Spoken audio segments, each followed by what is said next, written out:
Hola, ¿qué tal? Buenas tardes a todos. Buenas noches también. Buenos días a los que estáis al otro lado del charco, porque nos está siguiendo mucha gente por internet.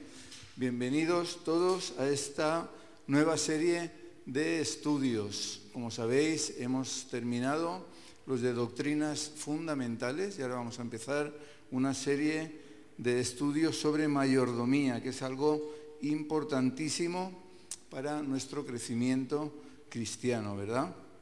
El término mayordomía y mayordomo van unidos. Cuando pensamos en mayordomía o mayordomo, enseguida nos viene a la mente una persona como la que tenemos en el dibujo, ¿verdad? Una persona tiesa, formal, seria, con frac, ¿verdad? Porque es la imagen que tenemos de las películas. Bueno, no sé si alguno habéis tenido mayordomo en casa. Yo no he tenido. Yo la imagen de mayordomo que tengo es la de las películas, la de la televisión y el cine, ¿verdad? Debemos de saber que la palabra mayordomo viene del latín y significa el más importante de la casa, el más importante. El mayordomo era el más importante de la casa dentro de los sirvientes, está claro, dentro de los sirvientes. Entonces, el término mayordomía, que es como el título de estos estudios, se refiere al ejercicio de la labor del mayordomo. Ahora, ¿qué es y qué hace un mayordomo? Es el sirviente principal de una casa o de una hacienda, encargado de la organización del servicio y también de la administración de los gastos. Esa es la definición de mayordomo que pone en el diccionario. Lo repito, el sirviente principal de una casa o hacienda encargado de la organización del servicio y de la administración de los gastos. Luego, pensando en nosotros, somos siervos de Dios y el Señor pone en nuestras manos muchas cosas como son el tiempo, como es la familia, las posesiones, el trabajo secular, es decir, el trabajo que podamos realizar fuera de la iglesia y también nuestro ministerio, ¿verdad? Luego, de lo que vamos a hablar hoy y en toda la serie de estudios es de la administración de todas esas cosas a la luz de la palabra, No solo de dinero, tendemos a pensar cuando hablamos de mayordomía en el dinero enseguida, pero no, mayordomía no habla de dinero, habla de administración. ¿Administración de qué? De todo lo que Dios pone en nuestras manos. Y como digo, eso lo vamos a ver a la luz de la palabra. Cuando escribí estos estudios, si os acordáis, estábamos en pandemia, los enviaba cada día por WhatsApp, cada día escribía el del día que tocaba y los enviaba por WhatsApp, y ahí pues no podíamos interactuar mucho, ¿verdad? Hoy sí que podemos interactuar al hacerlo aquí de forma presencial. Entonces al final tendremos un tiempo de preguntas para aclarar las dudas que hayan podido surgir, y los que nos estáis siguiendo por internet, pues también en el chat podéis poner dudas o preguntas o lo que queráis comentar y lo hablaremos al final, ¿de acuerdo? Quiero recordar que aunque esto lo hicimos en pandemia, la pandemia aún no ha acabado, Y entonces estamos todos dentro de todo este lío que tenemos, que empezó con la pandemia y después siguió con otras cosas, lo principal, la guerra, ¿verdad? Pero hemos vivido de todo. Empezó la pandemia, luego el volcán, luego creo que un meteorito que iba a caer, luego la guerra, hoy iba a caer un cohete chino, en fin, están pasando muchas cosas, Pero lo cierto es que principalmente la pandemia y la guerra pues han mermado mucho nuestra capacidad económica, ¿verdad? Ha habido quien ha tenido que emigrar, han crecido las migraciones, principalmente de América del Sur hacia aquí.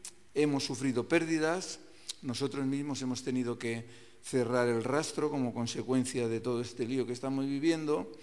Y esperábamos todos, creo, que no durase mucho, pero lo cierto es que se ha alargado y de hecho no ha acabado. Empezó el 15 de marzo de 2020, llevamos más de 2 años y medio y aún no ha terminado todo el lío y nos están amenazando con una nueva ola. otra vez.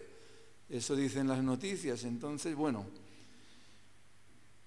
digo todo esto porque los gastos que tenemos son los mismos, pero los ingresos no, como consecuencia de todo el lío que estamos viviendo. Y es por eso que, aunque siempre debemos de estar preparados, ¿verdad? Siempre, hoy en día lo tenemos que estar más que nunca para afrontar todas estas situaciones delicadas que nos están viniendo, ¿verdad?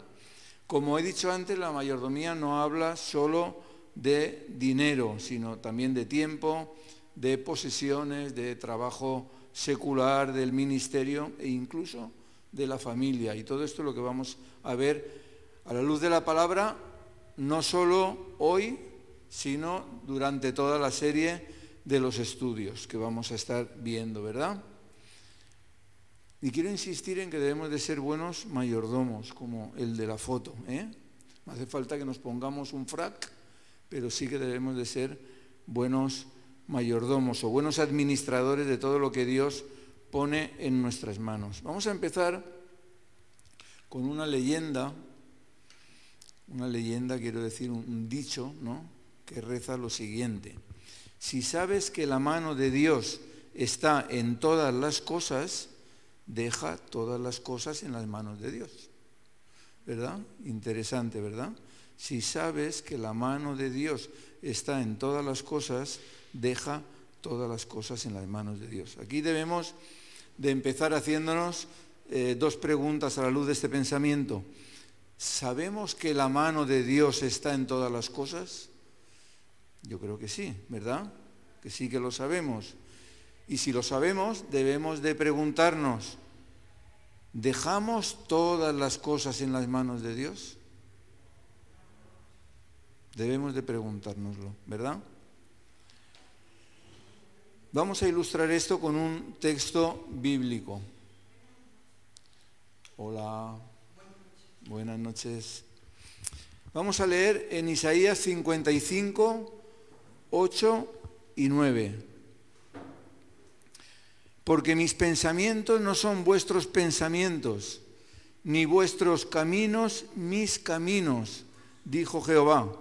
Como son más altos los cielos que la tierra, así son mis caminos más altos que vuestros caminos, y mis pensamientos más que vuestros pensamientos. Un texto precioso, ¿verdad? En este capítulo de Isaías sabemos que de lo que está hablando es de la salvación gratuita para todos.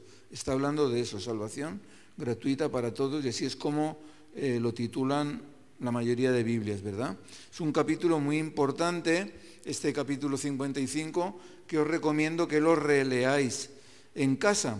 Y en él encontramos estos dos versículos que tenemos aquí en la pantalla, que no debemos olvidar. Mirad, a veces tratamos de hacer las cosas por nosotros mismos, sin contar con Dios, y no nos damos cuenta de lo que dice el texto, que pensamos de forma diferente a Dios y que necesitamos recurrir a Él para saber qué decisiones debemos de tomar. Es triste que en muchas ocasiones no aprendemos y tratamos de tomar nuestras propias decisiones sin contar con Dios. Y solo cuando nos equivocamos, cuando metemos la pata, es que nos acordamos de que nuestros pensamientos no son los pensamientos de Dios, ni nuestros caminos son tampoco los caminos de Él. Y entonces es que nos toca rectificar y volver para atrás. Y no acabamos de aprender que ese daño y esa pérdida de tiempo por no haber tomado las decisiones correctas al principio nos lo habríamos ahorrado si directamente hubiésemos ido a Dios en primer lugar y no cuando nos hemos equivocado, ¿verdad? Nunca debemos de olvidar que somos solo administradores de lo que Él pone en nuestras manos y no los dueños. Muchas veces nos creemos que somos los dueños de lo que tenemos porque lo hemos sudado o por lo que sea. Pero no somos los dueños de nada, el dueño es el Señor. Si de verdad hemos entregado nuestra vida a Dios, Él es dueño de todo. Ahora, ¿qué nos puede ayudar a tomar decisiones? Pensemos por un momento que si viviésemos en la época de Jesús, veríamos, igual que los apóstoles vieron, pues cómo Jesús manejaba su economía, cómo Jesús manejaba sus posesiones, cómo manejaba su tiempo, ¿verdad? Y podríamos imitarle del mismo modo que los apóstoles le imitaron. Incluso Jesús tenía un tesorero, ¿lo sabéis? Jesús tenía un tesorero, Judas era su tesorero, el tesorero del grupo, podríamos decir, ¿verdad? Pero ahora Jesús no está a nuestro lado. Los apóstoles lo veían cómo se conducía, pero ahora Jesús no está a nuestro lado como persona visible. Sí que está, pero no como persona visible. Ahora, nos ha dejado su palabra y nos ha dejado el Espíritu Santo de Dios, quien nos guía a toda la verdad. Entonces, ahora solo nos va a costar un poquito más de lo que les costaba a ellos. Tenemos que coger el manual de instrucciones, que es la Biblia, ¿verdad?, y estudiarlo para ponerlo en práctica. Es así de fácil, nos va a costar un poquito más. Ellos tenían a Jesús en persona, se fijaban en lo que Jesús hacía. Nosotros no lo tenemos visible, pero tenemos una ventaja que ellos no tenían.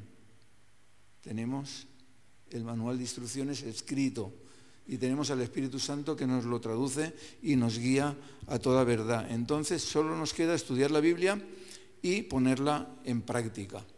Vamos a seguir porque aquí tenemos una ilustración de todo esto. Dice Lucas 16, el que es fiel en lo muy poco, también en lo más es fiel. Y el que en lo muy poco es injusto, también en lo más es injusto. Pues en las riquezas injustas no fuisteis fieles, ¿quién os confiará lo verdadero? Bien, estos dos versículos están dentro de una parábola muy conocida, que es la parábola del mayordomo infiel, que habla de alguien que malgastaba los bienes de su amo, bienes que no eran suyos, eran de su amo. Recordemos que al hablar de bienes en este estudio no hablamos solo de dinero, hablamos de dinero también, pero no solo de dinero, sino también de tiempo, de ministerio, de dones, de talentos o cualquier cosa que Dios ponga en nuestra mano. Necesitamos ver el estudio sobre la mayordomía con esa visión amplia para aprender todo y no solo una parte. Entonces vemos que este mayordomo estaba haciendo un uso indebido de un bien que no era suyo. El bien le pertenecía a su señor, ¿verdad? Y esto me lleva a preguntarme y a preguntaros lo siguiente. ¿Somos totalmente conscientes de que todo lo que tenemos en nuestras manos lo tenemos gracias a Dios? Porque esto es básico. ¿Somos conscientes de que no nos pertenece? También es básico. ¿Somos conscientes de que tenemos que hacer un buen uso de todo ello como el que tiene que rendir cuentas? Es decir, nosotros tenemos que rendir cuentas a Dios del uso que hacemos de todo lo que Dios pone en nuestras manos, no solo dinero, del tiempo, de todos los dones, el ministerio, nuestro trabajo, todo, ¿verdad? A lo largo de los estudios lo vamos a ir viendo esto paso por paso. Pero el caso es que si no somos conscientes de esto, de estas tres preguntas que hemos hecho, necesitamos volver a empezar. Porque si no somos conscientes de que lo que administramos no es nuestro, no vamos a ser buenos administradores, no vamos a ser mayordomos fieles. Pensemos por un momento en el administrador de Jesús, el administrador literal de los bienes del Señor, en Judas Iscariote. En Juan 12 leemos lo siguiente. Pero dijo esto, está hablando de Judas, pero dijo esto no porque se cuidara de los pobres, sino porque era ladrón y teniendo la bolsa sustraía de lo que se echaba en ella. Bien, aquí el texto está hablando de Judas y está diciendo, se refiere al episodio ese en el que la mujer rompe su frasco de alabastro y unge al Señor con perfume. Entonces Judas ahí se queja y dice, hombre, era muy caro ese perfume, se podía haber vendido y haber dado el dinero a los pobres, dice Judas en el texto anterior. Y entonces el texto por eso dice, no es que se cuidase Judas de los pobres, es que quería robar, Judas dijo que era mejor venderlo para quedarse con el dinero. Y era el administrador del grupo de Jesús. Es sorprendente, Menudo administrador tenía Jesús, pero era el administrador del grupo. Este Judas, que era administrador, pero mal administrador, ¿no? O más que mal administrador, el texto lo describe como ladrón, lo dice con todas las letras, dice que era un ladrón. ¿Cómo acabó su andadura? Entregando al Señor y luego quitándose la vida. Acabó mal, ¿no? Era mal administrador y acabó mal. Luego, sin entrar en más detalles sobre Judas, con lo que quiero que nos quedemos es con que la forma en que administremos lo que Dios ha puesto en nuestras manos va a afectar de una forma directa a nuestra relación con Dios. La forma en que administremos lo que el Señor ha puesto en nuestras manos va a afectar de forma directa a nuestra relación con Dios, como afectó a Judas. Yo creo que todos queremos tener una relación perfecta con Dios, ¿verdad? Creo que todos queremos tenerla. Pues bien, si somos fieles en nuestra administración, la relación con Dios se irá perfeccionando, mientras que si somos infieles en nuestra administración, la relación con Dios se deteriorará. Lucas 16 sigue hablando de eso. Ningún siervo puede servir a dos señores, porque o aborrecerá al uno y amará al otro, o estimará al uno y menospreciará al otro. No podéis servir a Dios y a las riquezas. Bien, recordáis que el domingo pasado hablamos del yugo de Jesús, ¿verdad? Entre otros. Recordáis que hablamos que cuando estamos con el yugo de Jesús es Jesús quien nos dirige y es Jesús quien nos discipula, ¿verdad? Recordáis que también dijimos que si nos alejamos de Dios, nos acercamos al diablo. ¿Recordáis esto? ¿Verdad? No hay un término medio. Eso tenemos que tenerlo claro. No hay un término medio. Si nos alejamos de Dios, nos acercamos al diablo. Pues bien, el mal uso del dinero o el servir a las riquezas, como dice el texto, nos aleja de Dios y nos acerca al diablo, porque no hay un término medio. Bien, este texto habla claramente, ese texto que tenemos en la pantalla, habla claramente de la incompatibilidad entre la devoción al dinero y la devoción a Dios.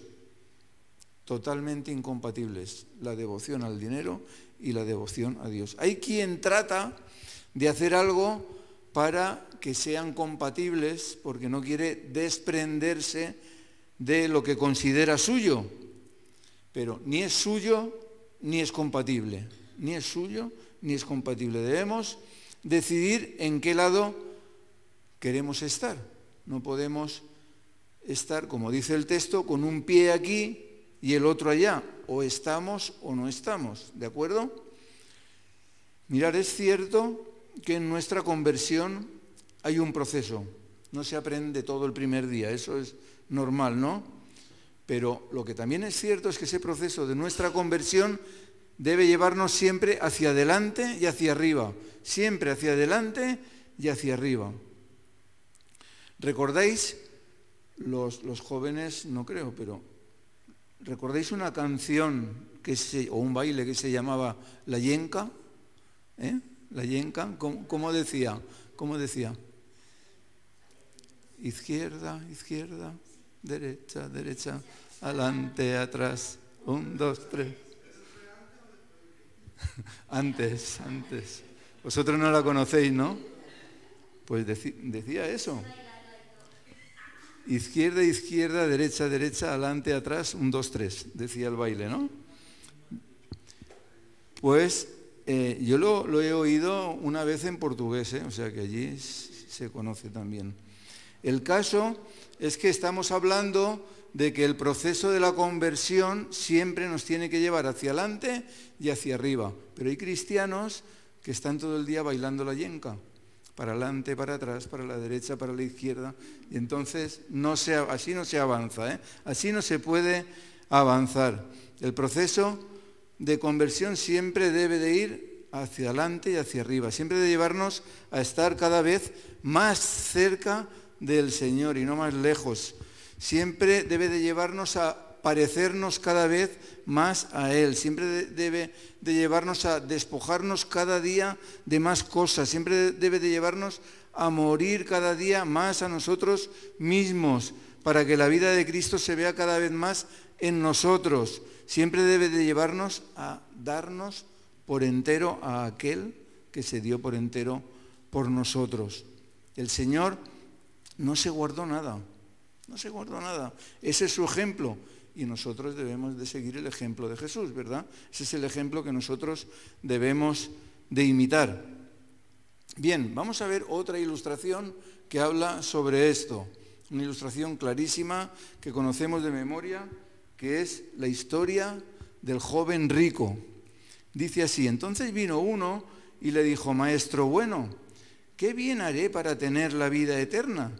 Él le dijo: ¿por qué me llamas bueno? Ninguno hay bueno sino uno, Dios. Mas si quieres entrar en la vida eterna, guarda los mandamientos. Entonces aquí vemos cómo Jesús, a pesar de ser sin pecado, le dice a este joven rico que no le llame bueno, que el único bueno es Dios. Aquí lo que Jesús estaba tratando de darle a entender a este joven es que todos somos pecadores y que por lo tanto no hay posibilidad de salvación por nosotros mismos. Por eso es que le lleva a pensar en los mandamientos, guarda los mandamientos, dice, le lleva a pensar en los mandamientos para que se dé cuenta que no es posible por el hombre cumplir la ley de las obras, y por eso mismo le dirige a pensar en la ley para que, al darse cuenta que no es posible cumplir la ley, por lo tanto no es posible salvarse, ponga la mirada en otra dirección, es decir, en dirección a quien le estaba hablando, en dirección a Cristo. Y sigue el texto: ¿cuáles? Jesús le dice: cumple los mandamientos, y él le dice: ¿cuáles? Y entonces Jesús le dijo: no matarás, no adulterarás, no hurtarás, no dirás falso testimonio, honra a tu padre y a tu madre, y amarás a tu prójimo como a ti mismo. El joven le dijo: todo eso lo he guardado desde mi juventud, ¿qué más me falta? Ahí ya, al preguntarle a Jesús, ahí cayó en lo que Jesús quería que cayese, que era hacerle ver su necesidad, ¿no? Entonces aquí vemos cómo Jesús le recuerda los mandamientos que tienen que ver con el trato. Sabemos que hay mandamientos que se dirigen a Dios y mandamientos que se dirigen a los hombres. Aquí Jesús le está mostrando los mandamientos que tienen que ver con el trato hacia los demás, guiándole a una reflexión en cuanto a ese trato con el prójimo, ¿verdad? Ahora, ¿qué buscaba Jesús?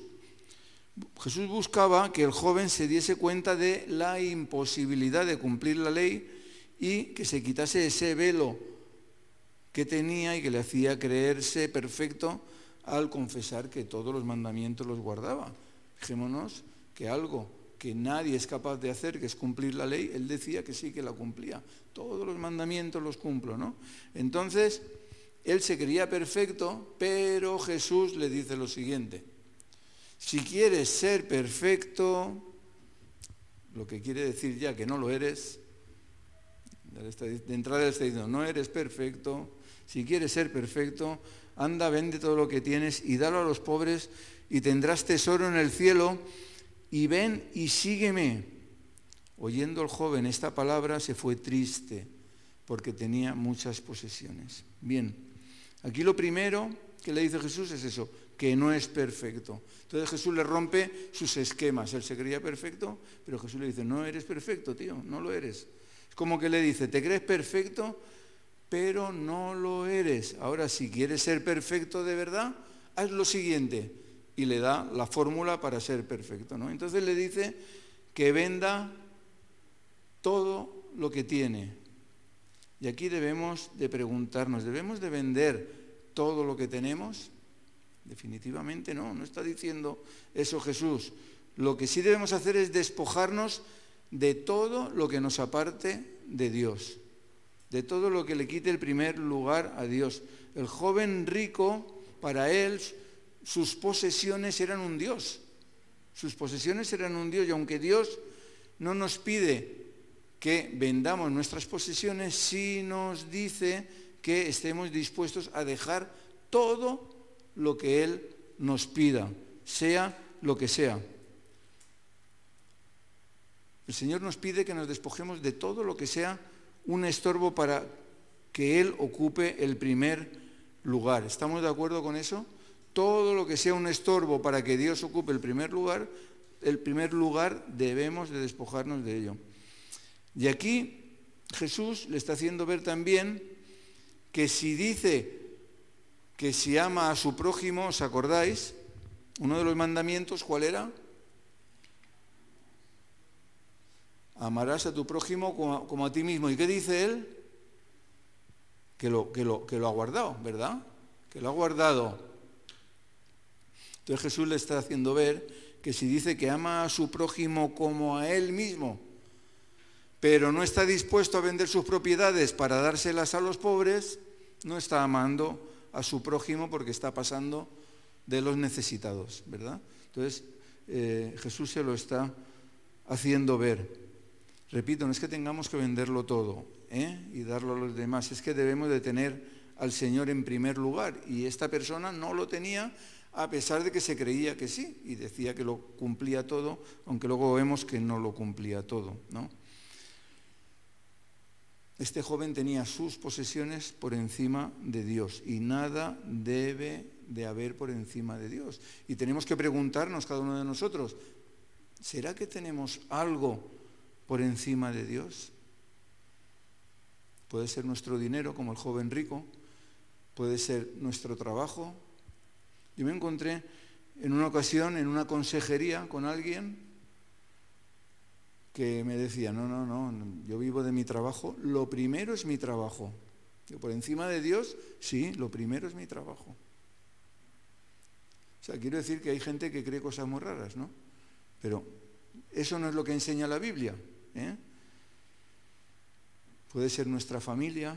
No, yo por mi familia mato. ¿Y por Dios? ¿En qué lugar tenemos a Dios? Tenemos que preguntárnoslo, ¿verdad? Y fijaros que cuando hablamos de nuestro dinero, o nuestro trabajo, o nuestra familia, al decir nuestro, ya estamos hablando mal. Al decir nuestro, ya estamos hablando mal. Porque si el Señor es nuestro Dios, es lo único que podemos decir nuestro, es nuestro Dios. Porque nosotros no tenemos nada, porque todo le pertenece a Él. Entonces, al hablar de nuestro, tal, nuestro cual, estamos hablando mal porque no es nuestro. No podemos decir nuestro porque nada es nuestro. Y si creemos que nos pertenece a nosotros algo, no vamos a seguir al Señor como debemos de seguirle. Mirad, Jesús mismo estaba junto al joven. Nos imaginamos la escena, está el joven y Jesús hablando. Jesús mismo estaba junto al joven, no era una imaginación. Jesús estaba allí. Y cuando le dijo, ven y sígueme, el joven le dijo que no, que prefería sus posesiones. ¿Nos imaginamos eso? Estar con Jesús en persona a tu lado y que Jesús te diga, ven, sígueme. Y dice, no, yo me quedo con mi cartera. Y notemos algo más. Se quedó con todo, ¿vale? Pero ¿cómo se quedó? Triste, se quedó triste. Normalmente estamos tristes porque nos quedamos con cosas. En el reino de Dios, las cosas suceden de forma diferente a como suceden en el mundo. En el reino de Dios te deshaces de cosas, te despojas de cosas y cada vez estás más feliz, más alegre, más gozoso. Ahora, si no te despojas de esas cosas que te estorban, cada vez estás más triste por mucho que tengas. Amén. Esto es así. Son las matemáticas de Dios, que a veces cuesta entenderlas. Entonces Jesús dijo a sus discípulos: de cierto os digo que difícilmente entrará un rico en el reino de los cielos. Otra vez os digo que es más fácil pasar un camello por el ojo de una aguja que entrar un rico en el reino de Dios. Bien, aquí Jesús no está diciendo que el que tenga dinero no puede entrar en el reino de Dios. Lo que está diciendo es que el que tenga fe en el dinero en lugar de fe en Dios no entrará. Que hay muchos así, que tienen más fe en el dinero que en Dios. Y esto nos lleva a hacernos otra pregunta. ¿Dónde tenemos nuestra fe? ¿Dónde tenemos nuestra seguridad? ¿En el dinero, en las posesiones o en Dios? ¿En qué tenemos nuestra fe? La gente inconversa tienen su seguridad en el dinero, ¿verdad? Y si no tienen dinero en la cartera, o si no tienen dinero en el banco, o si no tienen dinero debajo del colchón, se ponen tristes. Pero ¿y nosotros? ¿Dónde tenemos nuestra seguridad? Mirad, para la cultura del mundo en general, una persona rica es una persona bendecida, ¿verdad? Pero, ¿y para nosotros? ¿Dónde tenemos nuestra mira? ¿Tenemos la mira en las cosas de arriba o la tenemos en las cosas de la tierra? Sigue el texto y dice: sus discípulos, oyendo esto, se asombraron en gran manera, diciendo: ¿quién pues podrá ser salvo? Y mirándolos Jesús les dijo: para los hombres esto es imposible, mas para Dios todo es posible. Aleluya. Para Dios todo es posible. Ahora, Dios no obliga a nadie, ¿eh? Jesús le dio la solución al joven rico para tener la vida eterna. ¿Cuál era la pregunta del joven rico? ¿Qué he de hacer para tener la vida eterna? Jesús empieza a hablar con él para darle la solución. No se la dio toda, solo apenas empezó a hablar con él para que se diese cuenta de dónde tenía puesta su mira. ¿Y qué hizo? No aceptó la solución que Jesús le daba. Y Dios no obliga a nadie. Empieza a tratar contigo. ¿No quieres? Dios no obliga a nadie. El diablo sí, Dios no obliga a nadie. Entonces respondió Pedro, le dijo: he aquí, nosotros lo hemos dejado todo. Claro, está diciendo que los ricos no van a entrar en el cielo. Entonces Pedro: nosotros lo hemos dejado todo, y te hemos seguido. ¿Qué pues tendremos?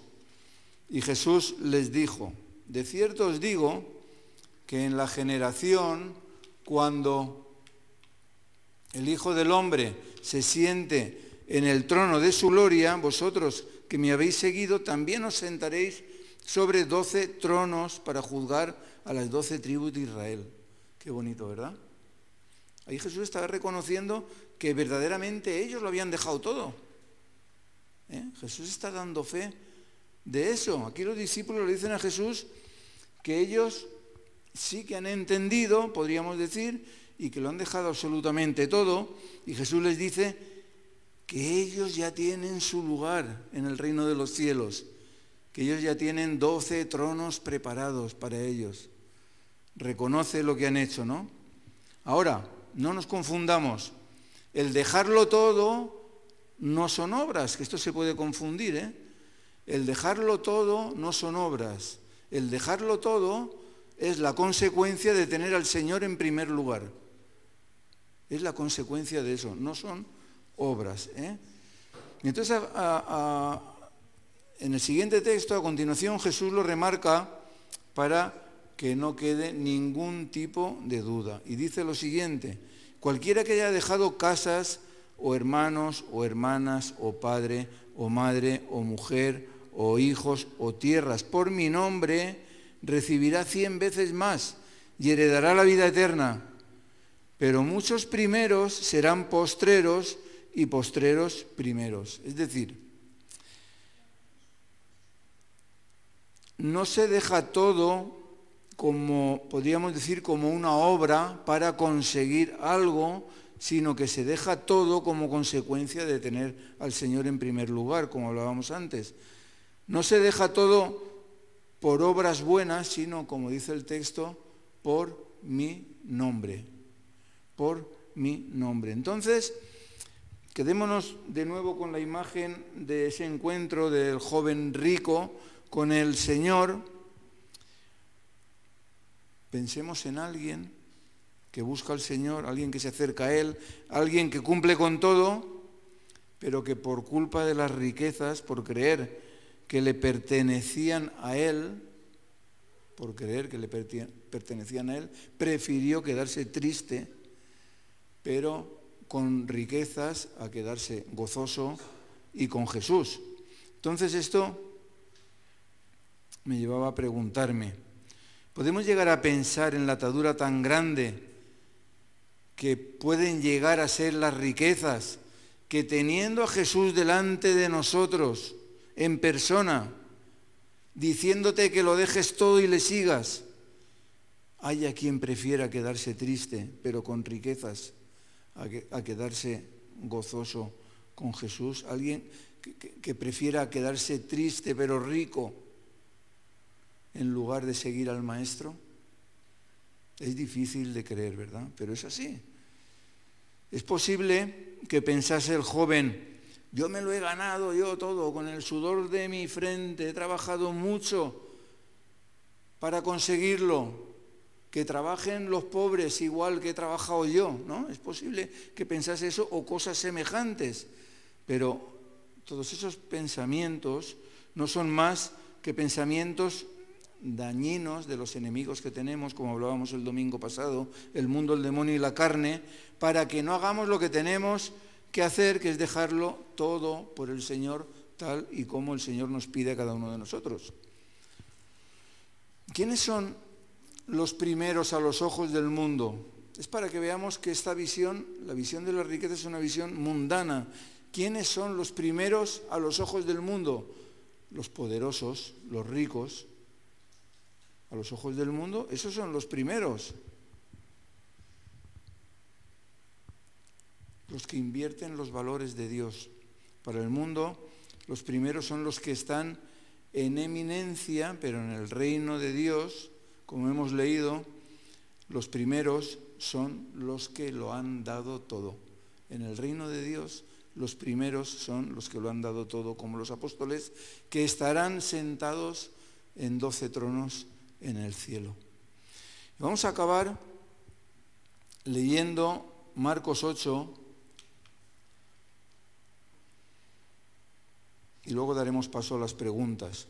Dice así, y comenzó a enseñarles que le era necesario al Hijo del Hombre padecer mucho y ser desechado por los ancianos, por los principales sacerdotes y por los escribas, y ser muerto y resucitar después de 3 días. Bien, además de la obra redentora de Jesús, ¿de qué estaba hablando él ahí?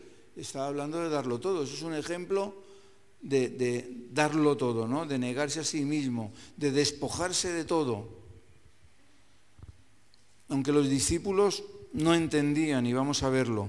Y entonces Jesús estaba hablando claramente, ¿veis? Dice, esto les decía claramente, Jesús no estaba hablando por parábolas ni nada de eso, se lo decía literalmente lo que iba a suceder, esto les decía claramente, y entonces Pedro le tomó aparte y comenzó a reconvenirle, pero él, es decir, comenzó a tratar de convencerle de que no fuese a la muerte, pero él, volviéndose y mirando a los discípulos, reprendió a Pedro diciendo, quítate de delante de mí, Satanás, porque no pones la mira en las cosas de Dios, sino en las de los hombres.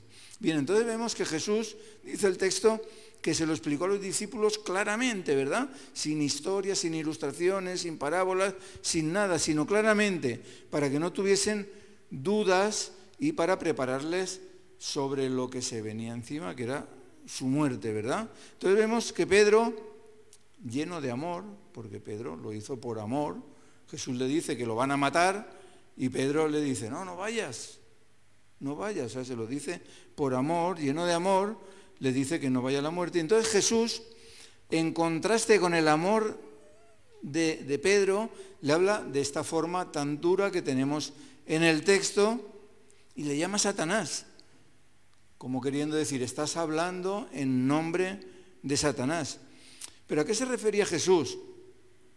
Jesús se refería a que no estaba viendo todo el plan, sino solo el sufrimiento que iba a pasar Jesús y quería ahorrárselo. Entonces, por eso le enseña que deben de poner la mira en las cosas de arriba y no en las de la tierra. Si se fija solo en las cosas de la tierra, ¿qué va a haber? El sufrimiento que va a pasar Jesús. Pero si se fijan en las cosas de arriba, van a ver la obra redentora, el por qué o el para qué de pasar por eso, ¿verdad? Entonces esto nos tiene que hacer reflexionar a nosotros también y que pensemos, ¿dónde tenemos nuestra mira? ¿En las cosas que se ven, como era el sufrimiento que iba a pasar Jesús, o en las que no se ven, como era la obra redentora que estaba prevista detrás de todo eso, ¿verdad? Sigue el texto. Y llamando a la gente y a sus discípulos, les dijo, si alguno quiere venir en pos de mí, niéguese a sí mismo, tome su cruz y sígame. Conocemos este llamado, el llamado de Jesús, el llamado constante de Jesús. Pero me choca algo al principio. Dice, llamando a la gente y a sus discípulos. Si los discípulos ya la habían seguido. Ya la habían seguido. Ya lo habían dado todo. Lo habían dejado todo. ¿Qué necesidad había de repetirles el llamado a los discípulos? ¿Será que somos olvidadizos? ¿Será que podemos distraernos? Nos podemos distraer por muchas cosas. Hoy en día, últimamente, y pasó hace unos años aquí, cuando se puso en marcha todo el independentismo catalán, hoy en día hay mucha gente distraída con la política, principalmente por lo sucedido en Brasil. Y yo no digo que no se hable de política, ojo, pero que nos puede distraer. La política nos puede distraer. Vemos hermanos que todo su Facebook habla de política, pero no dice nada de Jesús. Hay casos así. Eso es un caso de distracción y nada nos debe de distraer.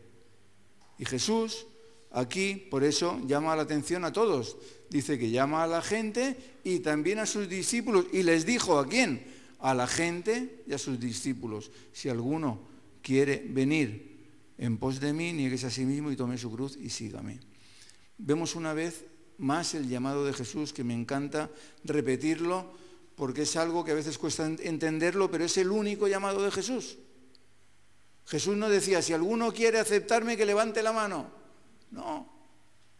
Dice, si quieres aceptarme, niégate a ti mismo, toma tu cruz y sígueme. Déjalo todo. Muere a ti mismo. Y entonces sígueme. Ese es el llamado de Jesús. Y por eso me encanta repetirlo, ¿verdad? Pedro, cuando Jesús le dice, apártate de mí, Satanás, Pedro lo que le estaba diciendo a Jesús era que no se negase a sí mismo. Claro, que renunciase a morir en la cruz. Le estaba diciendo que no se negase a sí mismo al decirle que no se entregase a ese sacrificio. Y Jesús le dice, ¿cómo no voy a negarme a mí mismo? Si le estoy diciendo a todo el mundo que se niegue a sí mismo, ¿cómo no voy a hacerlo? ¿Verdad? Y aquí podemos volver a preguntarnos como nos preguntábamos el domingo pasado. ¿Puede ser que pidamos a la gente que cumplan cosas que nosotros no seamos capaces de cumplir?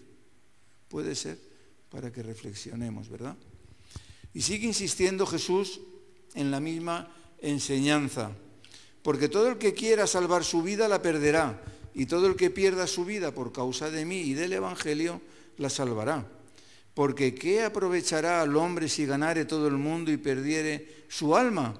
¿O qué recompensa dará el hombre por su alma? Y el que quiera salvar su vida, la perderá. Qué enseñanza tan clara y tan fuerte y tan poderosa a la vez, ¿verdad? Hemos hablado de posesiones, hemos hablado de trabajo, de familia, de ministerio, que debemos de entregar al Señor y que nada puede estar por encima de Él, ¿verdad? Pero ahora aquí habla de nuestra vida. El que quiera salvar su vida, la perderá. Si queremos guardar nuestra vida, no nos va a servir de nada porque la vamos a perder. ¿Cuántas veces he oído, yo es que tengo vida, yo es que necesito mi tiempo, yo es que no puedo estar todo el día en la iglesia y cosas así, ¿no?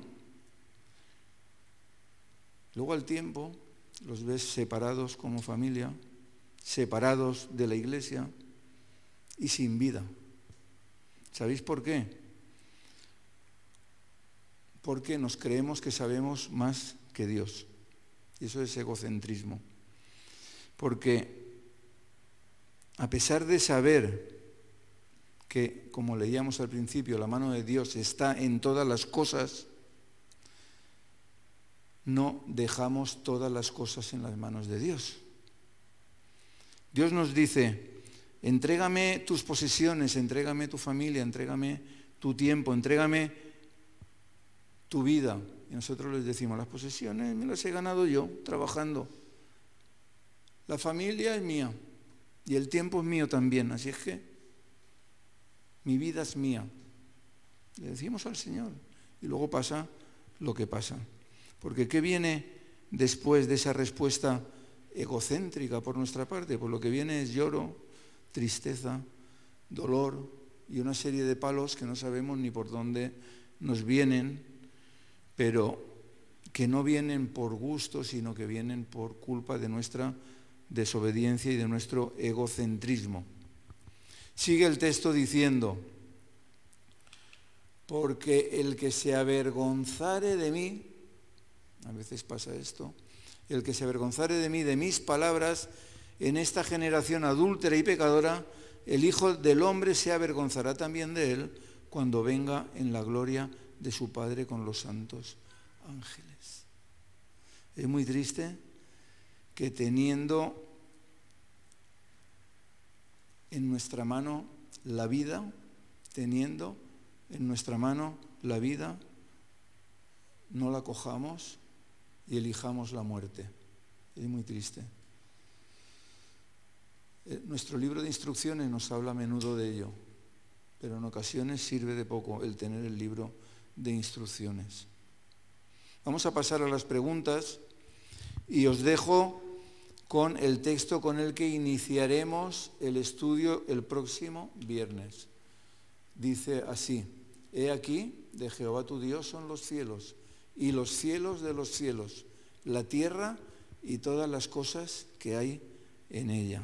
Bien, deja lugar a dudas de texto, ¿verdad que no? Es bastante ilustrativo sobre lo que estamos hablando, ¿verdad?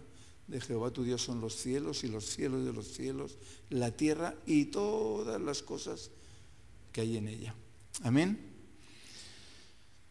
Bien, pues vamos a pasar, tenemos un poquito de tiempo para preguntas. Si hay alguna pregunta o algún comentario, algo que se quiera hacer. Hay un micro por ahí también.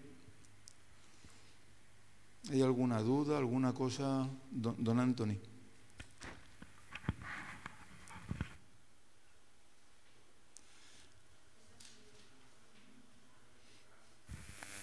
Buenas noches.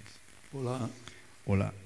Hola. Al principio dijiste algo sobre que hay personas que hacen ver o creer que amar a Dios y al dinero hacen como algo como para hacer creer que se puede.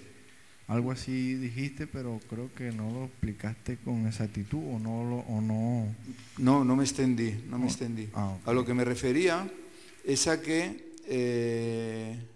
a veces, sabiendo que no se puede adorar a ambos, pues hay personas que tratan de buscar excusas para tratar de justificar que sí, porque no quieren soltar lo que les está perjudicando en su relación con Dios. No he puesto ningún ejemplo, pero creo que se entiende. Es decir, da lo mismo que sea dinero como cualquier otra cosa. Es decir, si hay cualquier cosa que tenemos por encima de Dios, puede ser la familia, puede ser el tiempo libre, un hobby, cualquier cosa, pues vamos a justificar como sea, para seguir haciéndolo. Cuando tienes el compromiso de venir el domingo, como nosotros pues que venimos los domingos, pero siempre va a aparecer algo en el camino, ¿no? Como para que no vayamos. O sea, como una invitación a otro sitio.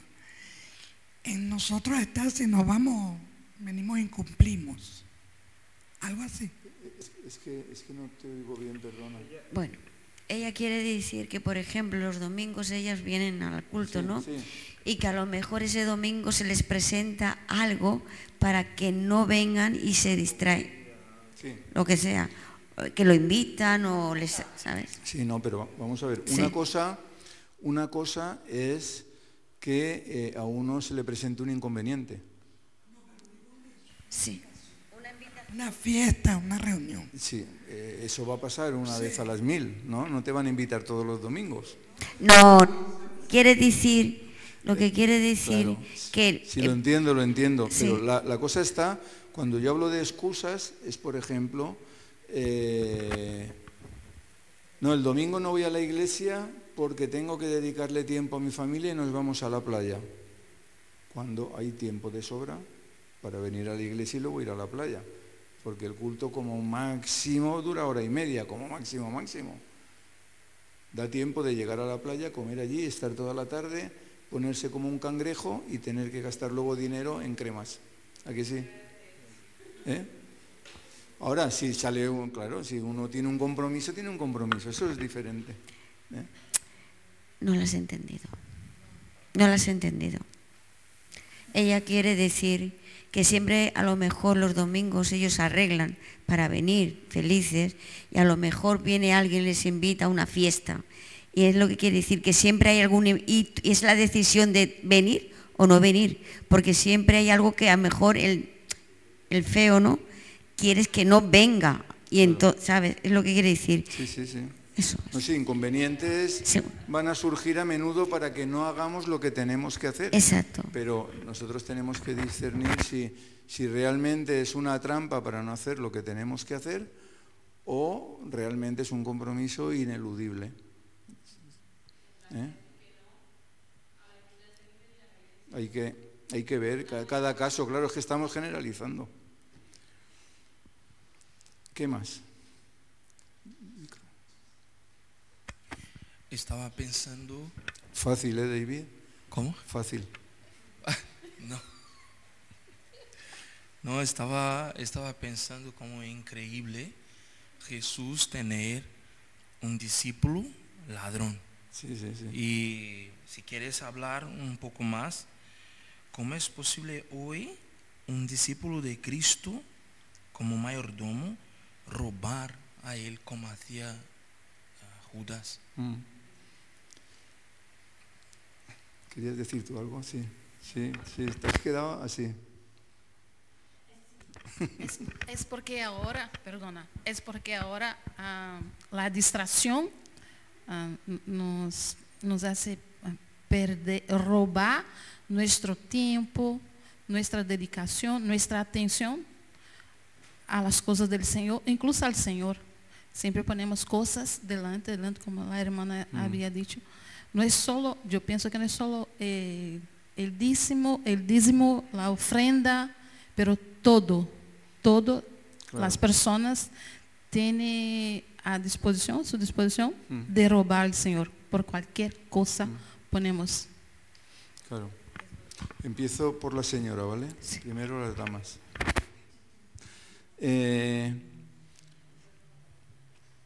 A veces ponemos pegas para venir a la iglesia, ¿no? Por ejemplo, hoy somos poquitos. A ver cuántos son. 1, 2, 3, 4, 5, 6, 7, 8, 15 con David. Muy pocos. ¿Cuánto dura el estudio? 1 hora, ¿vale? ¿Cuántas horas pasamos al día viendo la tele?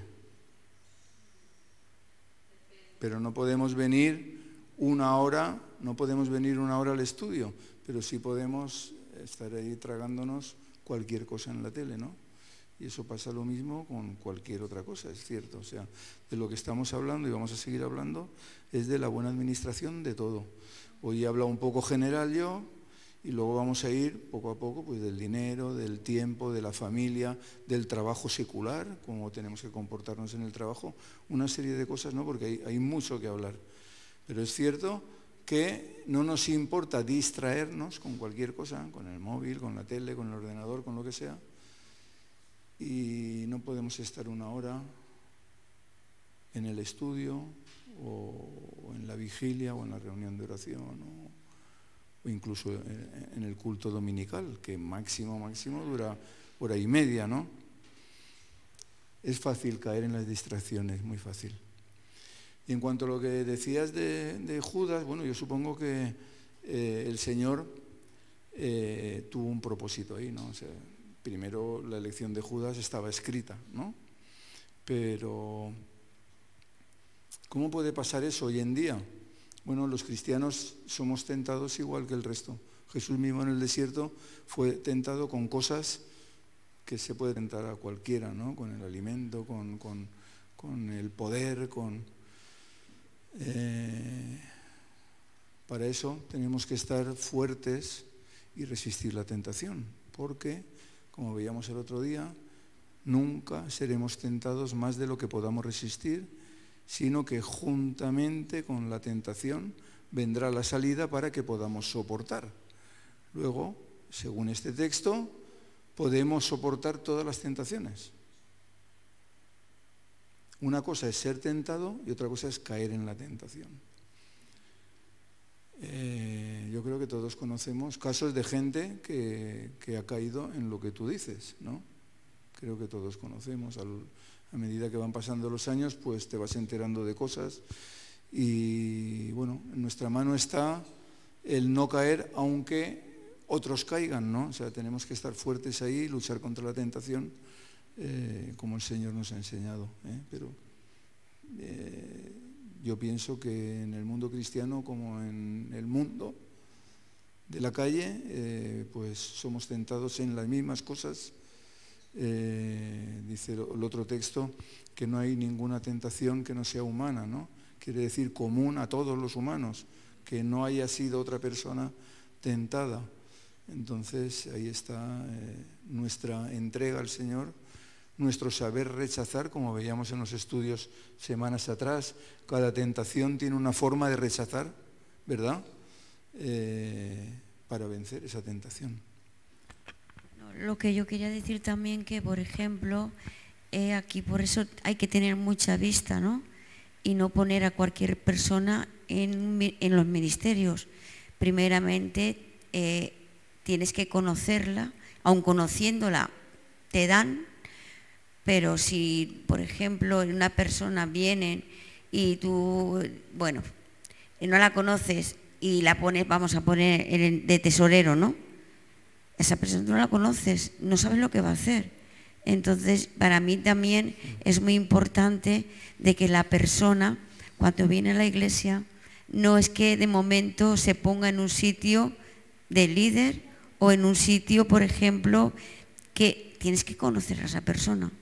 Porque es lo que yo digo, aun conociéndola te dan, si de momento si tú la pones, por eso está el tiempo el tiempo. Sí. Pero,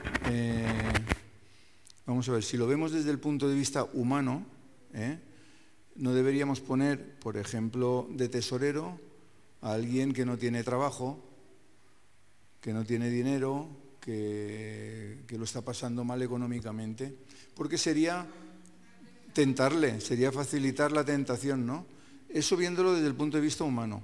Ahora, sí, desde el punto de vista de Dios, debemos de orar y que el Señor nos muestre el cargo de cada uno, como vemos muchísimos ejemplos en la Biblia que el Señor mostraba. Sabemos que antes del Espíritu Santo, antes del derramamiento del Espíritu Santo, ellos tenían una forma que venía del judaísmo para elegir a la gente, que era echar suertes. Echaban suertes y lo que salía entendían que era Dios quien había guiado esas maderas o lo que fuese que tirasen. Pero desde el derramamiento del Espíritu Santo, oraban, ayunaban, el Señor mostraba y adelante. Quiero decir también es que, por ejemplo, Jesús, cuando tuvo la elección de los 12, ¿qué hizo primero? Orar. Y era Jesús.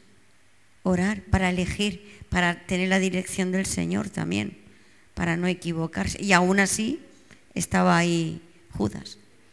¿Sabes? Bueno, eso, ahí habría mucho que hablar. Yo no lo veo como una equivocación. Estaba escrito.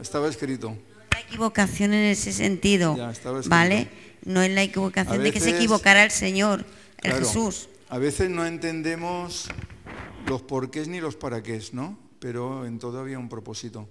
Pero que está claro que tenemos que... En el libro de los Hechos es el libro que más claramente, antes de empezar un viaje, antes de elegir a alguien, oraban, no solo oraban y ayunaban. Y después elegían. Esa es la forma bíblica que tenemos que seguir nosotros. ¿Qué más? ¿Nadie más? Bueno, pues...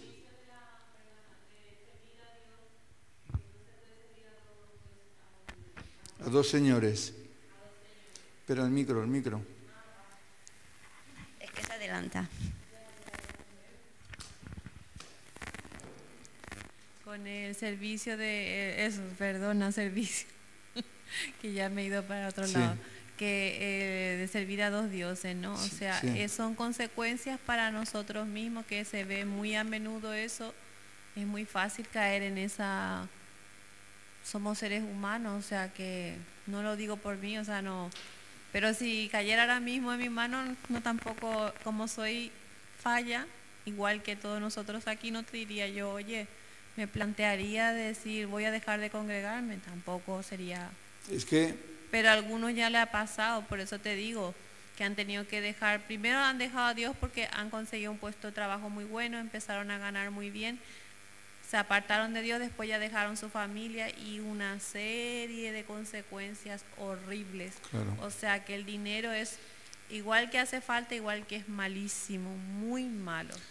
Es que precisamente por eso advierte la palabra sobre ello. O sea, ¿por qué advierte la palabra sobre esto y otra serie de cosas?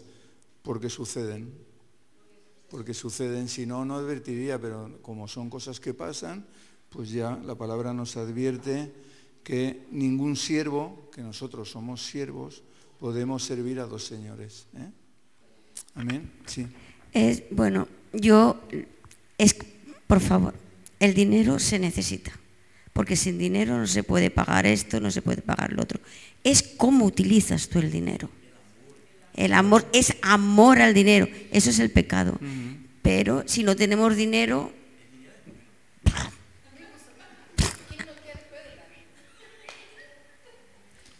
Lo dice muy claro el mismo texto de no se puede servir a dos señores, dice, no podéis servir a Dios y a las riquezas. No podéis servir a Dios y a las riquezas. Entonces las riquezas pueden ser una trampa para nosotros y nos pueden alejar de Dios. Pero el dinero hace falta, claro. Si no, claro. Doña Luisa quería decir algo. Pero que no sea una polémica, que te conozco.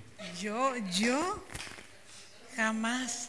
Dos cosas. Una, que lo de Judas que estaba escrito, a mí me gusta pensar que simplemente el Señor ya lo sabía. Porque, o si no, estamos ya condenados a hacer una cosa u otra. Eso solo para matizar. No pase polémica. Y lo segundo que has dicho, cada uno se conoce. Hay gente que les tira mucho el dinero. O sea, se conoce y sabe que si tiene mucho va a ir mal. Otros no. Porque claro, las tentaciones vienen de distintas maneras. Dinero, poder, conocimiento, a cada uno les tira algo diferente.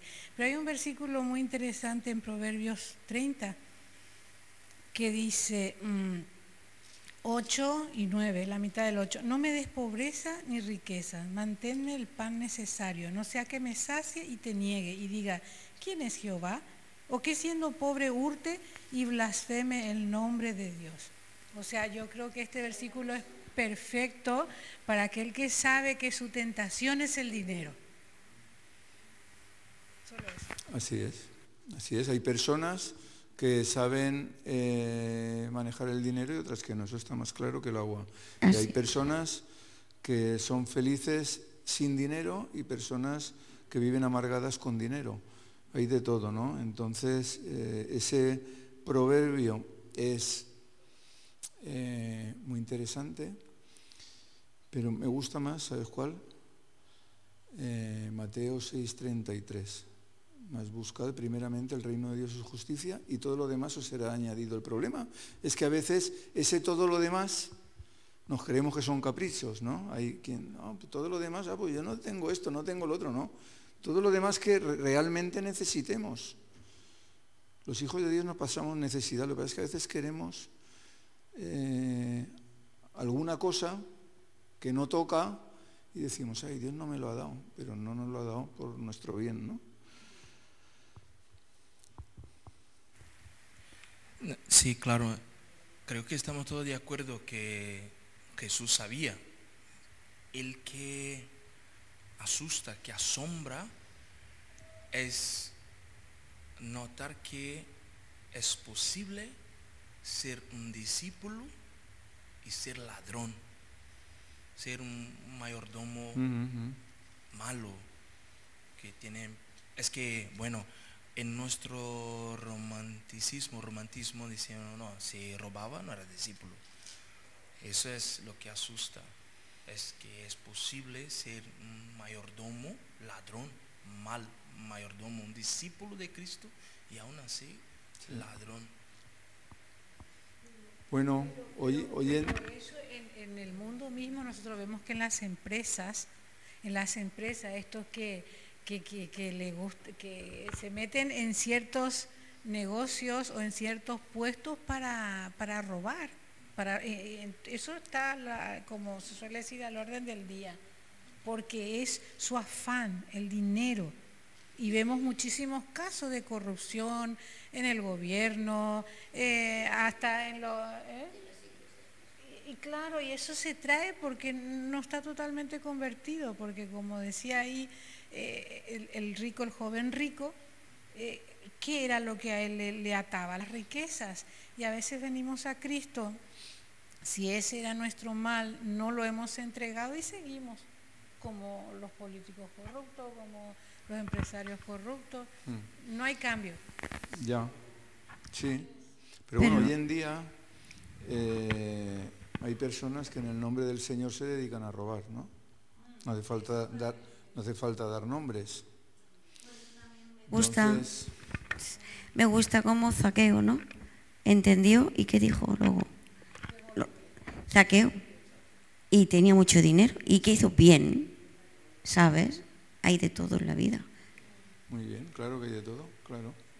Lo que pasa es que tendemos a quedarnos con lo malo, ¿no? Sí. Lo bueno se da por supuesto que tiene que suceder.